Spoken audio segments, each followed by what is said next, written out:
i-multiply natin siya by the reciprocal of the fraction 5/6.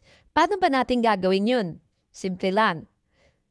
Yung 6, dadalhin natin sa taas. Yung 5, ibababa natin.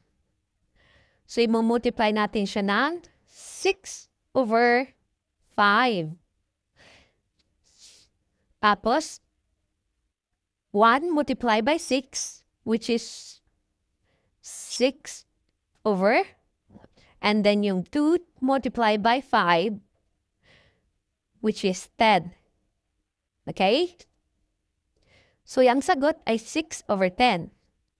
Pero, pag yung sagot ay pwede pa nating i-reduce into lowest term, kumbaga, papababain pa natin. So, 6/10 ay pwede pa nating pababain. So, paano natin gagawin yan? I-divide